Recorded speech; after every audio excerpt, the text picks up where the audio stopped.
मैं पुष्कर सिंह कोरंगा, शिखर साहित्य अकादमी में आपका हार्दिक स्वागत करता हूं, अभिनंदन करता हूं।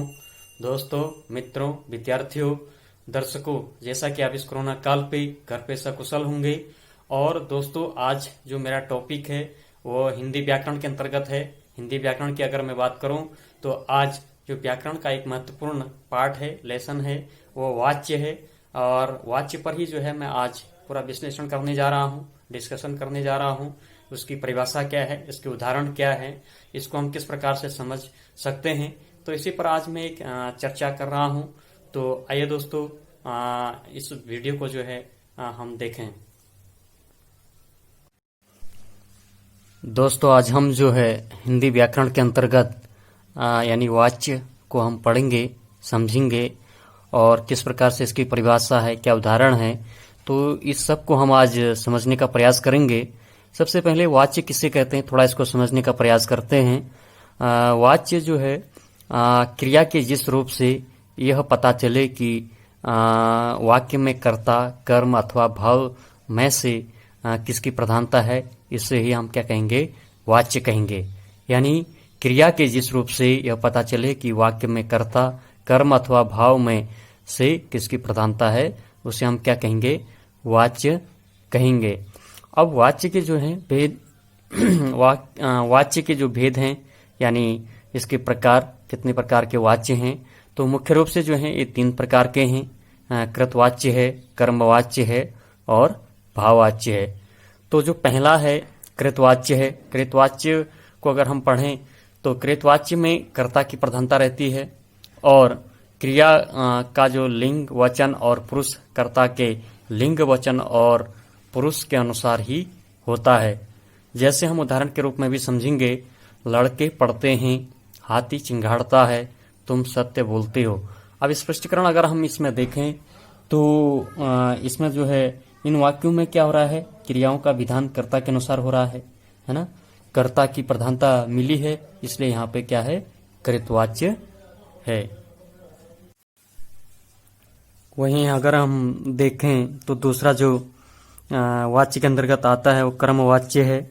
यानी इसकी परिभाषा को अगर हम देखें तो कर्मवाच्य में कर्म की प्रधानता रहती है और क्रिया के लिंग, वचन और पुरुष कर्म के लिंग, वचन और पुरुष के अनुसार ही होता है। अब इसके जो हम थोड़ा उदाहरण के रूप में देखें कि अध्यक्ष महोदय द्वारा मिठाई वितरित की गई। दूसरा है बालकों द्वारा फुटबॉल खेला जा रहा है। तीसरा है खेती किसान द्वारा की जा रही है।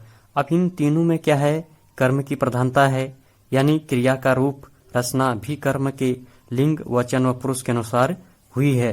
तो इन वाक्यों में जो है या इन उदाहरणों में जो है क्या है, कर्मवाच्य है। अगला जो तीसरा है वो काफी महत्वपूर्ण है। यानी इसकी जो भाववाच्य की जो परिभाषा है, वाक्य के जिस स्वरूप में कर्ता और कर्म को प्रधानता न मिलकर भाव को प्रधानता मिलती है, उसे क्या कहते हैं, भाववाच्य कहते हैं। और इसमें क्रिया भाव के अनुसार जो है प्रयुक्त होती है। अब इसमें हम उदाहरण के रूप में अगर हम देखें तो जैसे बच्चे से पैदल नहीं चला जाता है, दूसरा है लड़कों से चुपचाप नहीं बैठा जाता है, और तीसरा जो है भूख प्यास के कारण जो उससे रोया नहीं जाता।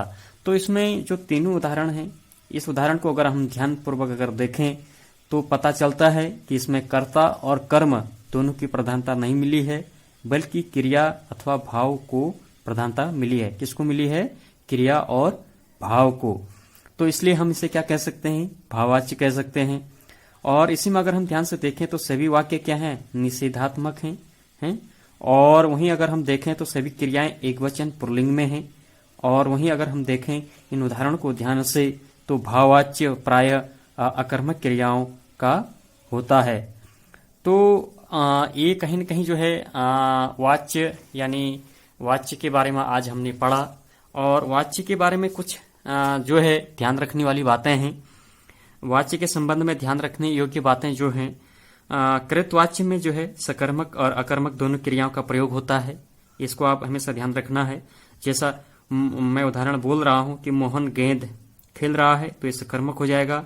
वहीं अकर्मक का उदाहरण मैं देखूं तो सीता सो रही है, तो ये अकर्मक है। तो कृतवाच्य में क्या होगा, सकर्मक भी अकर्मक भी होगा, ये ध्यान रखने योग्य है। और वहीं कर्म वाच्य वाक्य में क्या होता है, कर्मवाच्य के वाक्य में कर्ता के बिना भी बन सकते हैं, जैसे पुस्तक नहीं पढ़ी जा रही है। तो ये कहीं ना कहीं एक महत्वपूर्ण है। और वहीं अगर हम देखें उदाहरण के रूप में भाववाच्य कर्ता में अगर हम देखें तो भाववाच्य में कर्ता के साथ तथा कर्ता के बिना दोनों के रूप मिलते हैं। जैसे मोहन से सोया नहीं जाता, ये कर्ता के साथ है उदाहरण। अब सहा नहीं जाता, ये कर्ता के बिना है। तो कहीं ना कहीं जो है कृतवाचक में यदि कर्ता के साथ ने का प्रयोग हो तो क्रिया के अनुसार ही क्या है, नहीं होती है, ठीक, बल्कि कर्म के अनुसार होती है। तो ये महत्वपूर्ण है। तो दोस्तों आज एक छोटा सा प्रयास था कि हिंदी व्याकरण के अंतर्गत जो है वाच्य के बारे में जो है एक छोटा सा विश्लेषण आपके सम्मुख मैंने करा। तो इसमें अगर आपको ये वीडियो पसंद आई तो इसको आप लाइक करें, शेयर करें, सब्सक्राइब करें, और कोई सुझाव देना चाहते हैं तो कमेंट सेक्शन में आप अवश्य दीजिए। और कोरोना काल चल रहा है तो ऐसे समय में अपना और अपना परिवार का ख्याल रखें। बहुत बहुत